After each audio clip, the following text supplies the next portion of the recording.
So, I was thinking about a thing. I have been diagnosed as bipolar 2, and my life has pretty much sucked since high school. It has not been the best of lives, and it's not going to be the best of lives even with medication. It's been a good life since I've gotten medication. Fallen in love with a guy, got married, I have a great job. It's a pretty good life now. But I recently had a thought about bipolar 2, about bipolar in general. And it kind of made me think about medication in general too in a very positive light. Um, so today I was washing the dishes, and I always like to, when I wash the dishes, when I pour the soap out on my sponge, I like to put it back down and then squeeze the soap bottle just to watch the bubbles fly. It appeases the 5-year-old within me. Just to watch the bubbles go everywhere. It reminds me of Cinderella. It's a lot of fun. And I was watching that and I was thinking, wow, bipolar is a lot like watching bubbles. And if you think about it, it kind of is a lot like watching bubbles.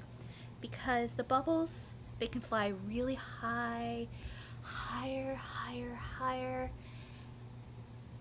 And it's beautiful, but then they fly too high and they pop.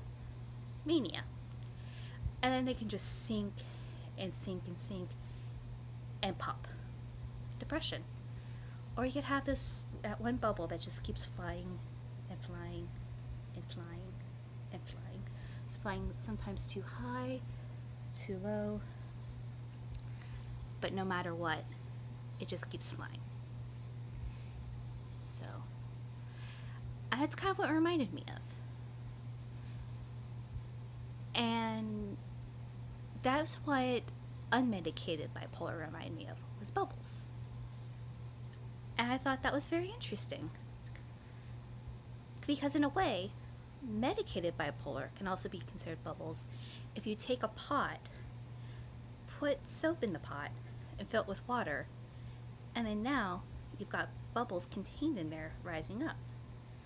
Sure, you still have all that excitement, all that all that energy, but now it's contained, and you can make it do what you want it to do.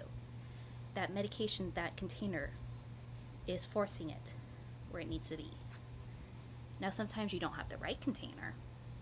That happens, the wrong medication. But that means that you just have to try a new medication, try a new container.